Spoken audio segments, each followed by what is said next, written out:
Hola jóvenes, ¿cómo están?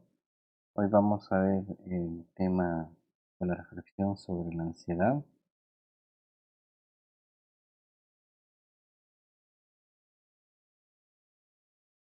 Ocultar o reprimir la ansiedad produce, de hecho, más ansiedad.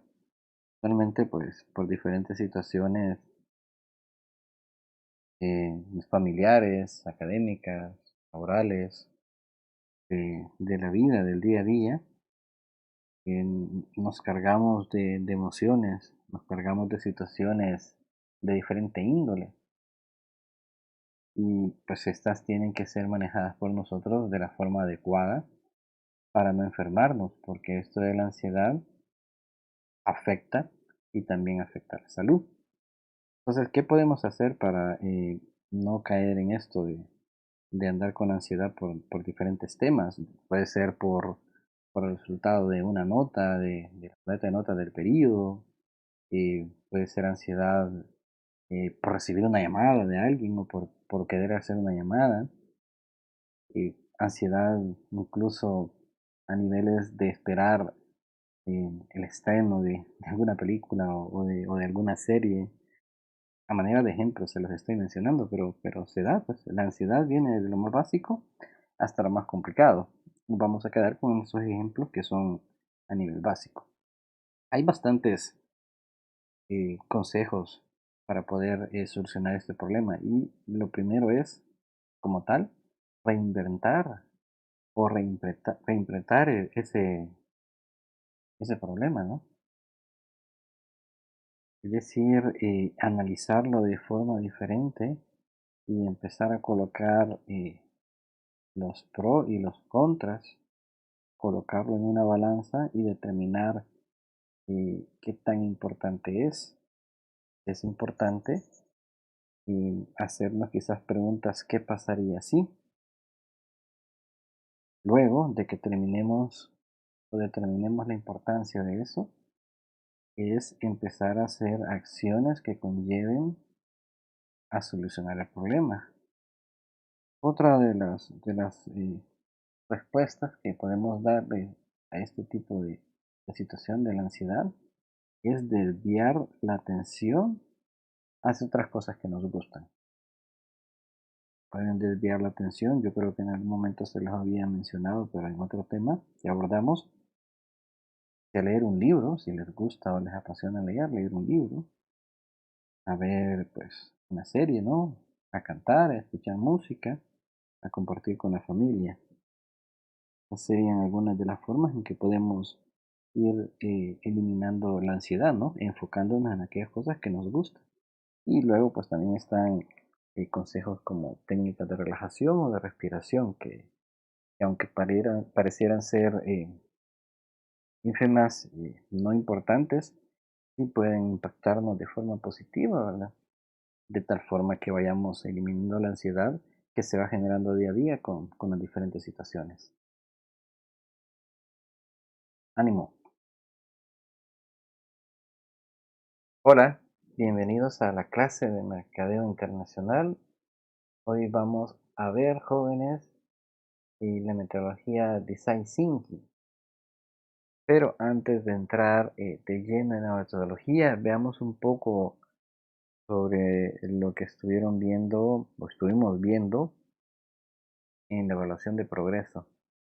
Recordemos que la economía de escala es aquella que se da cuando las empresas tienen la facilidad de producir a un menor costo, o sea que los costos de producción son bajos porque tiene pues acceso a los productos o los insumos en la mayoría del mercado. Y si llega una empresa que es nueva, pues obtener esa potencia o ese empuje que tiene la empresa con los productos en el mercado al precio que los tiene, pues va a ser muy complicado. Por lo mismo, esa es una de las barreras con las que las diferentes empresas se topan, es que ya existe alguien que tiene los productos o los insumos a un menor costo, entonces en la producción masiva que hace, las cantidades enormes que produce o elabora un producto, esto hace el que el costo sea menor, por lo tanto el margen que ellos le han destinado de utilidad o de ganancia al producto o servicio les permite que este cuando se lance al mercado sea un precio bastante pues, interesante o competitivo. Y cuando nosotros lleguemos, vamos a empezar como una empresa pequeña, primero a producir en menores cantidades. Segundo, tenemos que tratar con los proveedores. Entonces, por lo mismo, tenemos esa barrera. Y luego, recordemos que el análisis industrial lo que quiere determinar es el grado de competencia que hay en la industria, que es el análisis PET, política, economía, sociedad y tecnología.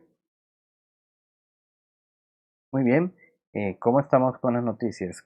Espero que estén leyendo o enterándose de lo que está sucediendo pues en el mundo, no solamente acá en El Salvador, sino que en el mundo con respecto a lo que compete no solamente al área de mercadeo, sino que a todas las materias que ustedes están viendo, no solo conmigo, sino también con nosotros docentes, porque es importante saber que lo que se ve acá de una forma teórica, realmente en el exterior o en el mundo real, esto tiene su importancia y su impacto.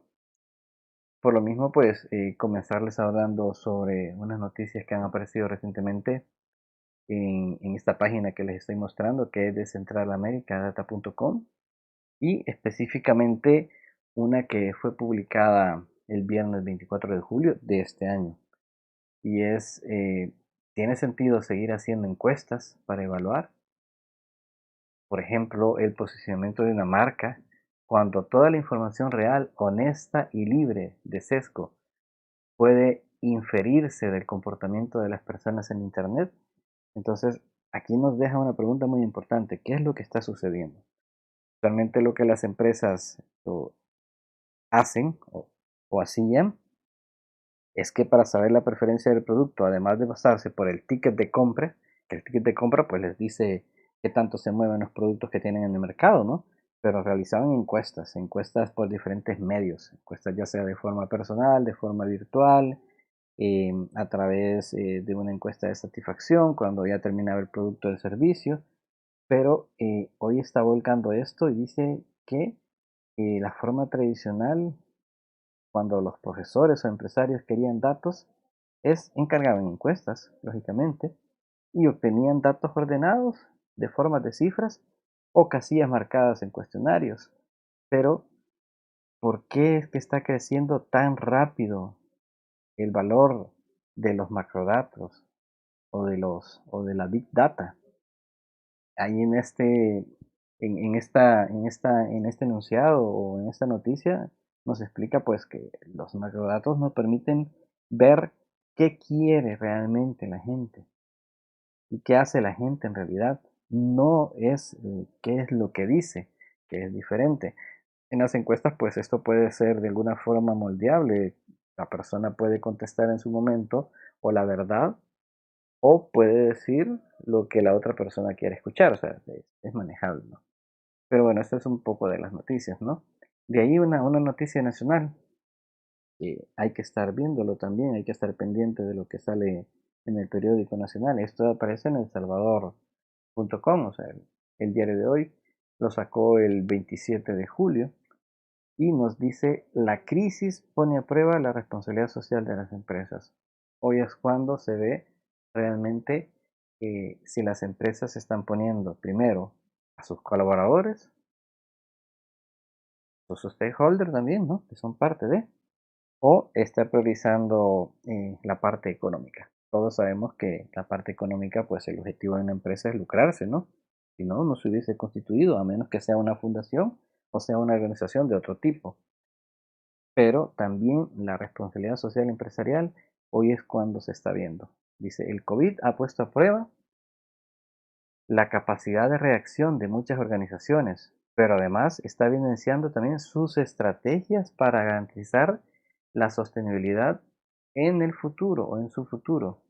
Aquí se va pues a ver qué tipo de modificaciones o adecuaciones van a realizar las empresas para mantenerse Lógicamente, además de cuidar también el bienestar de sus empleados, la parte económica, es decir, seguir generando ingresos a aquellas familias que llevan alimentos a sus casas, ¿no? Como para decir también, la empresa va a tener la capacidad de seguir funcionando, de seguir operando, qué tipo de estrategia va a realizar. Son las preguntas que se tienen que hacer los que dirigen esas instituciones. Y, lógicamente, pues están a la vista del público. Si uno investiga y empieza a ver casos de empresas que a esta altura han hecho recortes de personal, uno encuentra la información. Aquí no vamos a mencionar nombres, de eso no se trata, pero la información está a la vista. Entonces, ahí se está viendo realmente quiénes son los que están siendo responsablemente. Y también tenemos otra noticia, esta es de una revista Forbes, que nos dice que ha llegado el momento de aplicar las 3R o 3R en las empresas. Y estas pues no son otras, no son otras que dice rediseñar, perdón, repensar, rediseñar y reemprender. Es decir, en qué situación estamos ahora y qué es lo que tenemos que hacer. Y en esto se encuentran todas las empresas, sin excepción, todas. Aquí sí no entran solo las que tienen objetivos lucrativos. Aquí entran las empresas privadas, las empresas estatales, entran las fundaciones, las asociaciones, todos los negocios informales, todas se encuentran ahora en este proceso. Entonces, hay estrategias que van en función de verificar qué podemos hacer ante estas situaciones. Y una de ellas, de hecho, esto se lo pongo a manera nada más de conocimiento, que el INCAE está pues lanzando una formación de Design Thinking, que es lo que nosotros vamos a ver en esta clase, y que está sirviendo pues para hacer un poco el volqueo, pero de forma más amplia, a lo de las 3R, pero acá ya en el Design Thinking un poco más amplio, que es lo que todas las empresas están haciendo. Entonces, tenemos que estar al tanto de cuáles son las herramientas que se están utilizando, que tienen peso o incidencia positiva en el entorno, conocerlas y luego aplicarlas. Ok, pero entonces, ¿a qué se refiere el Design Thinking? Design Thinking dice, es tener un pensamiento de diseño para analizar algo, un problema, tal y como lo haría un diseñador, evidentemente con la finalidad de encontrar una solución. Cuando se presenta un problema, lo primero que hay que hacer es pensar en las soluciones que éste puede tener, más allá de buscarle más problemas, ¿no? Más allá de obtener una posición negativa, decir no se puede. Esto, al igual que en la vida personal, pues en la vida empresarial aplica. Y como diseñador, lo primero que va a pensar es a descomponer el problema por etapas, por partes, para ir encontrando una solución. Si el problema es muy complejo, pues lo va a partir, lo va a seccionar y va a empezar a dar solución a cada uno de ellos. La metodología de Design Thinking tiene su origen como tantas otras cosas relacionadas con la innovación. Y esto pues se dio en la Universidad de Stanford de California. Y la conductora que diseñó, o de diseño, perdón, fue IDEO. Fue quien aplicó por primera vez en proyectos esta herramienta. Pero ¿cuáles son? Les estaba mencionando que es importante seccionar el design thinking para poder evaluarlo de forma correcta el problema. Entonces, aquí nos dice que lo que tenemos que hacer primero es empatizar. Ya vamos a ver de forma detenida cada uno de estos elementos. Luego tenemos que definir, idear, prototipar y evaluar. Un pequeño intro, empatizar es, como lo dice, colocarnos en el zapato del cliente, ¿no? Definir alguna estrategia o modelo, idear de forma creativa una solución, presentar, prototipar y luego evaluar lo que hemos hecho. Y está el primero que es Design Thinking, empatizar. Aprender acerca de las audiencias a quienes les ofrecemos la solución. Es decir, que tenemos que saber realmente cuál es el segmento de mercado al que vamos a intervenir o cuál es el segmento de mercado al que queremos satisfacer. ¿Son niños? ¿Son adultos? ¿Son jóvenes? ¿Cuál es el grupo etario? ¿Cuáles son los gustos? ¿Qué es lo que pretendemos que ellos obtengan? ¿Cuáles son sus necesidades? Y tenemos que hacerlo, dice, observando y entrevistando. Entonces, aquí hay algo importante, que la empatía es la base del proceso del diseño y lógicamente este está centrado en las personas y en los usuarios. Ahí dice observando y entrevistando. Observar, mirar a los usuarios y sus comportamientos en el contexto de sus vidas. Y no es que vayamos a montar un escenario y hacer que los clientes actúen o decirles que van a estar bajo observación de cómo se comportan ellos cuando llegan a una tienda a adquirir un producto o un servicio, sino que uno tiene que estar de manera incógnita y observar cómo se comportan, ¿no? Es como lo del cliente incógnito. Entonces, en el contexto de sus vidas, debemos siempre tratar de observar desde el exterior, sin inferir en ellos, o sea, sin que se den cuenta. Las mejores ideas se obtienen de esta forma, porque si ellos están conscientes o saben que nosotros estamos ahí, puede ser o que exageren en sus gustos, en sus peticiones, o que se limiten a hacerlo. Pueden suceder los dos escenarios. Como también puede suceder que se comporte de forma neutra, como que nosotros nos estuviéramos ahí observando al cliente y lo haga todo tal cual, pero el denominador común es o a que exageren o a que se limiten. Entonces, luego nosotros tenemos que involucrarnos con ellos sin que ellos conozcan que nosotros estamos evaluando el producto o servicio. O sea, no tenemos que estar identificados como empresa. Tenemos que conversar con ellos, de alguna manera hacer ese, ese acercamiento con ellos y hacerles alguna pregunta como, ¿qué le parece este lugar? ¿Ya ha venido antes? ¿Y cuál es lo que le gusta más de acá, no? Hacer una forma estructurada y amigable en esa conversación, tipo rapport. El rapport es colocarme en nivel de la persona con la que estoy hablando, tanto incluso en gestos, en forma, en tono, en palabras, para que la persona se sienta cómoda, porque si alguien utiliza, eh, por ejemplo, palabras muy sofisticadas, pues uno tiene que irse con las palabras sofisticadas para que la persona se sienta cómoda.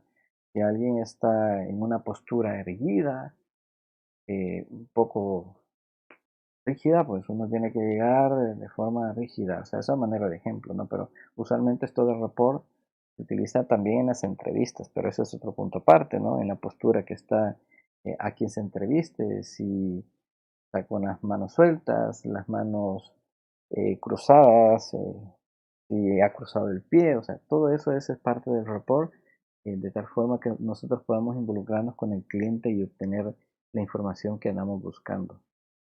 Y dice, ¿quién es el usuario? Nosotros tenemos que conocer quién es el usuario. Tenemos que siempre preguntarnos por qué.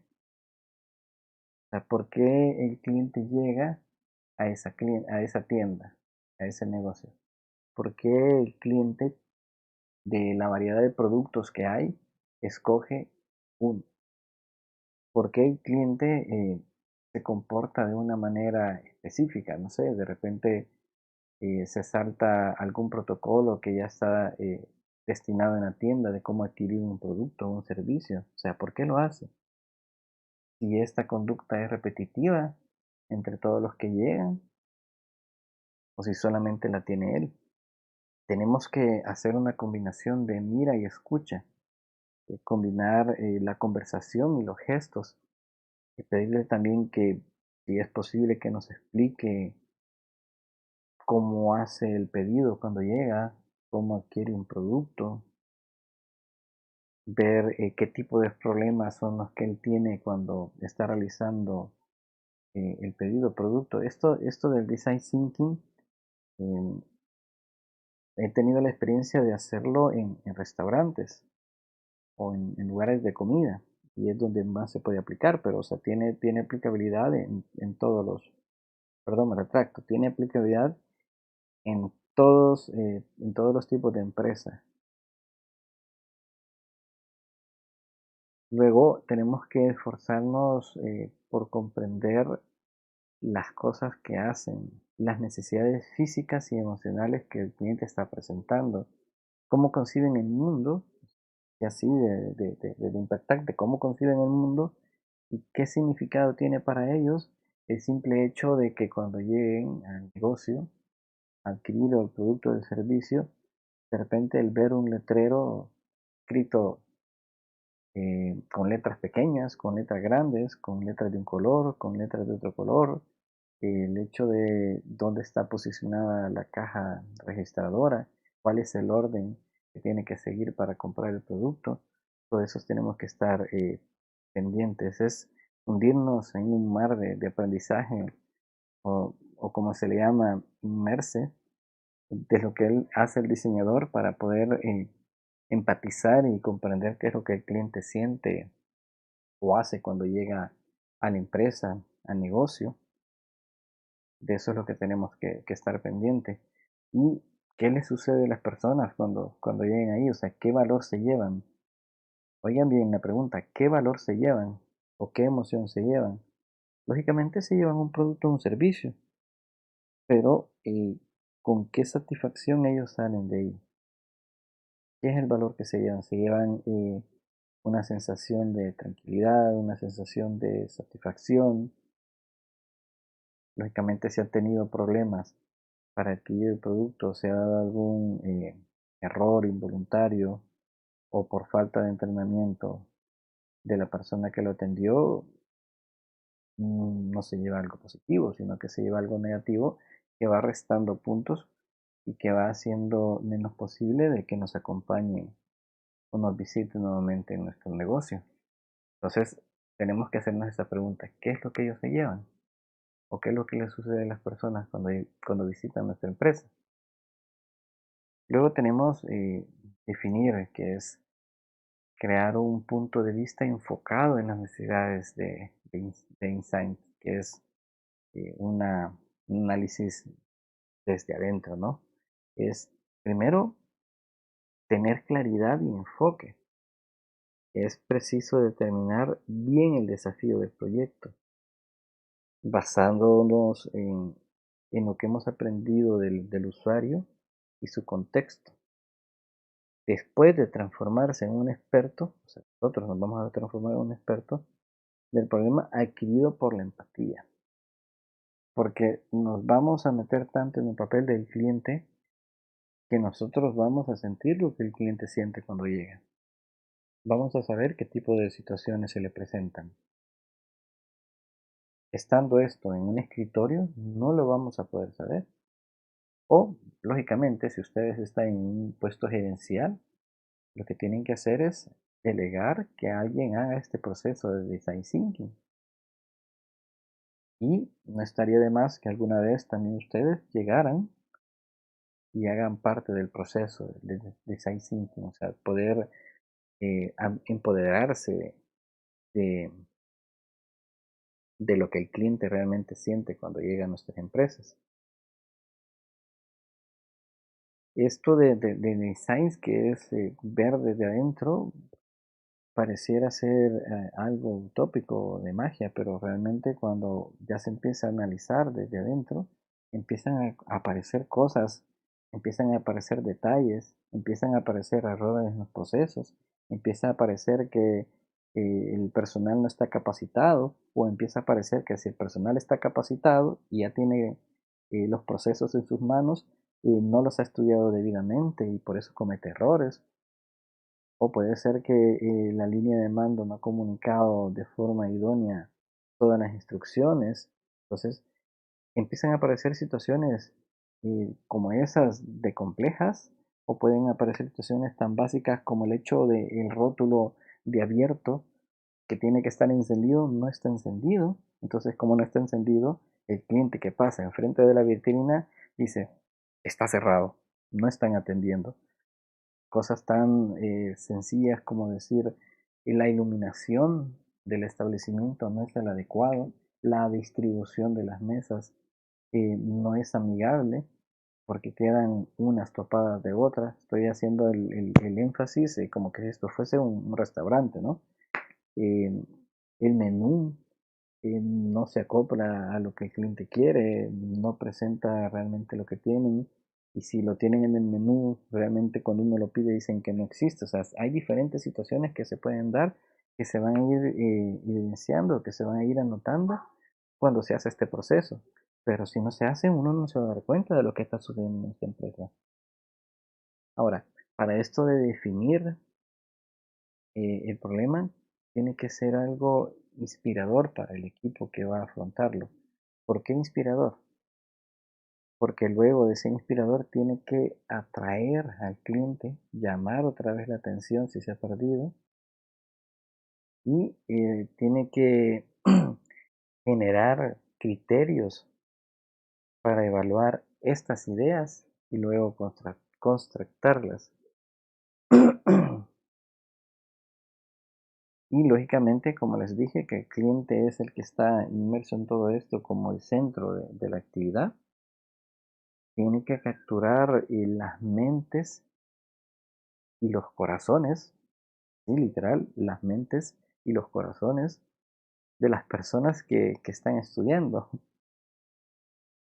Es decir, meterse tanto en el papel que tiene que sentirlo, tiene que tener identificado, como les digo, qué es lo que el cliente pasa cuando visita nuestras empresas. Y lógicamente cuando esto estamos definiéndolo, tenemos que decir cuáles son esas necesidades que el cliente tiene, cómo podemos resolver el problema de él.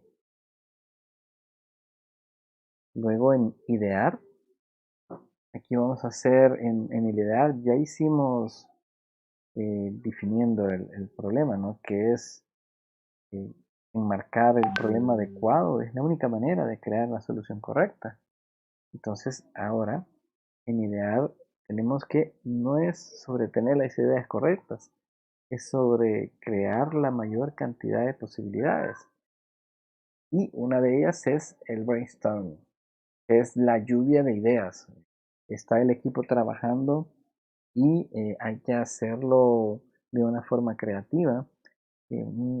Una forma creativa donde no se utiliza tecnología es a través de post-it. Se coloca una pizarra donde está el equipo de trabajo del design thinking y con post-it dice, muy bien, aquí está mi idea sobre cómo solucionar el problema, aquí está mi idea de cómo solucionar. Empiezan a hacer una lluvia de ideas de todo lo que pueden hacer sobre ello.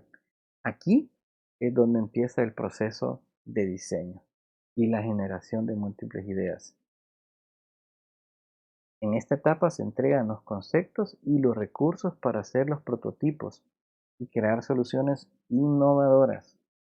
Todas las ideas son válidas y el objetivo de acá es hacer una combinación de todo esto a través de un pensamiento que puede ser desde inconsciente a consciente sobre situaciones que nosotros hayamos percibido y lógicamente desde las racionales hasta la imaginación.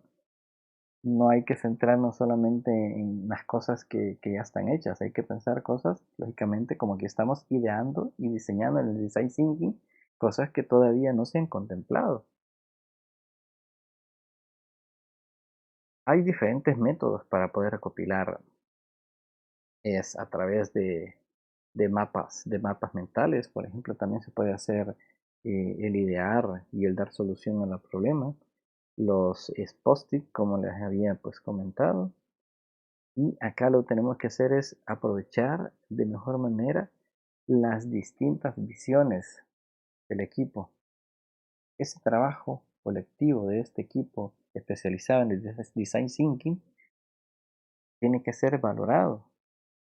Y estas ideas que ellos elaboren, oigan, esto es importante, tiene que llegar a la junta directiva todo el componente del design thinking como tal, todas las ideas que dieron. Lógicamente, pues se va a presentar una solución concreta al problema, pero todas, absolutamente, este es un tips, todas las ideas que hayan surgido en el design thinking tienen que llegar a la alta gerencia. ¿Por qué? Porque como este es un trabajo en equipo, lógicamente el equipo de design thinking es especializado, pero incluso puede ser, aunque sea un equipo especializado, hayan detalles que ellos no hayan percibido. Y como nosotros hemos identificado un problema porque lo hemos vivido yendo a la empresa o al negocio y con la lluvia de ideas que es el brainstorm hemos colocado todo lo que opinamos, a la hora de nosotros presentar la solución vamos a escoger hacer una combinación de todas. Puede ser que alguna se nos haya escapado o que no le hayamos dado la relevancia debida. Tenemos que descubrir áreas inesperadas de exploración, creando mayor volumen y mayores opciones para innovar.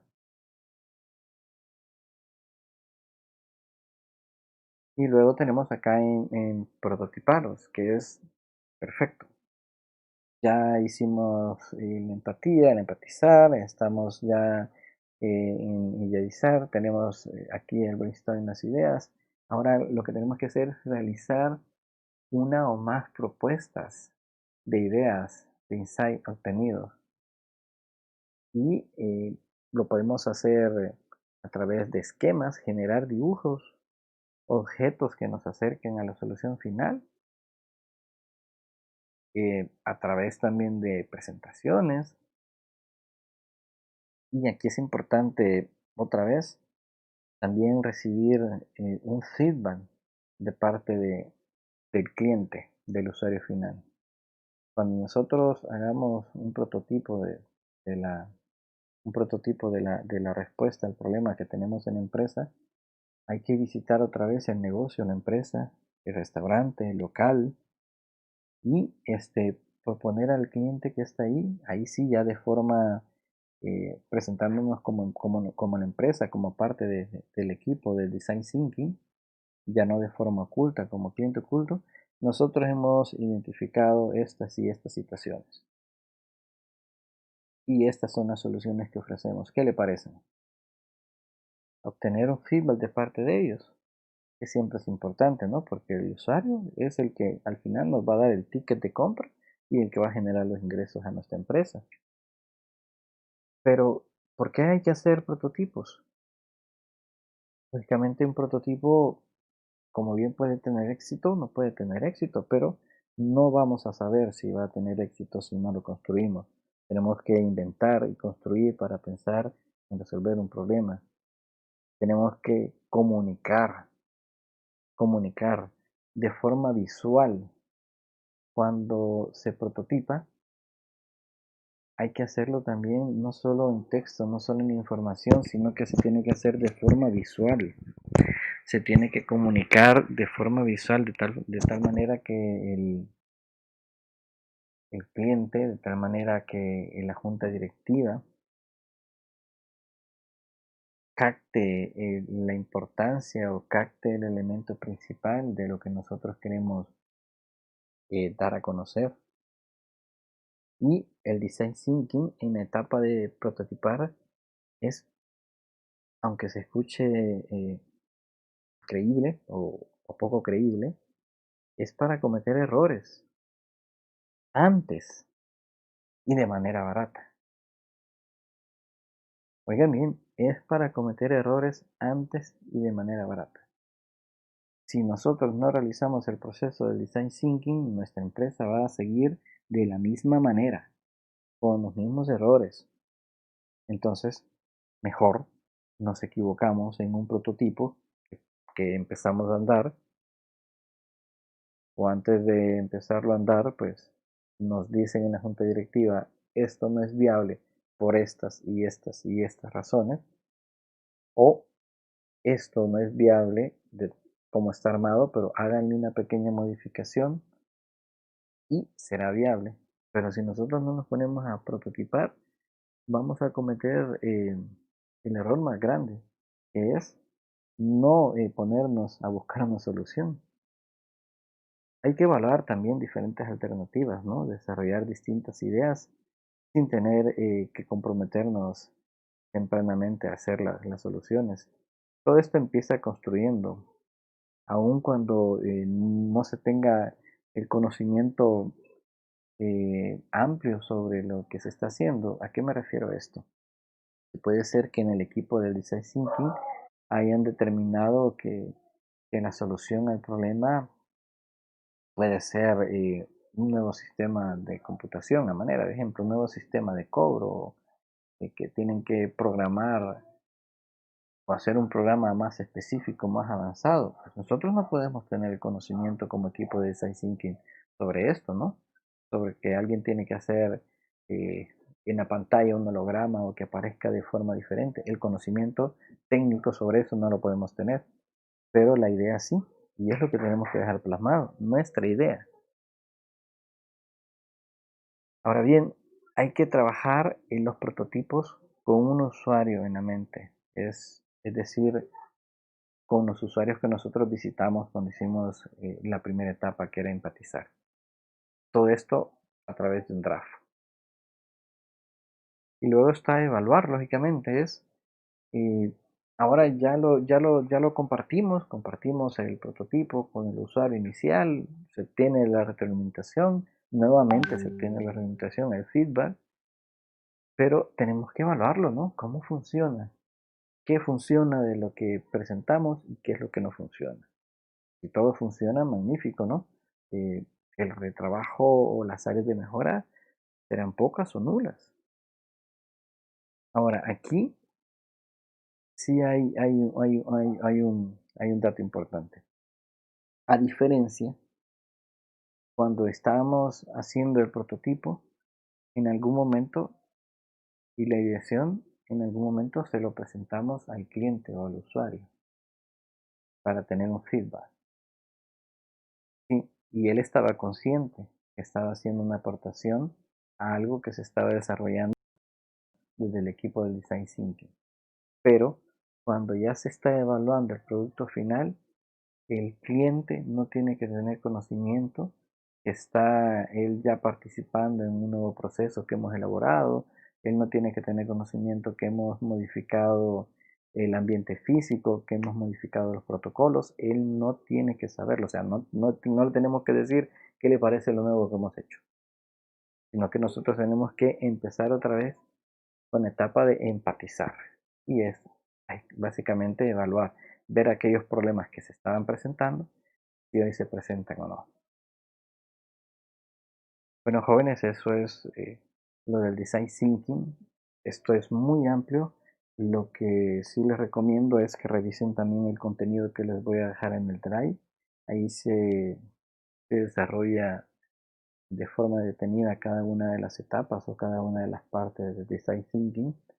Les animo a que exploren más esta herramienta. De verdad que es muy, muy, muy importante. Es una herramienta muy potente en el área de mercadeo, en el área de las empresas, para que ustedes la consideren y la puedan aplicar o la puedan recomendar.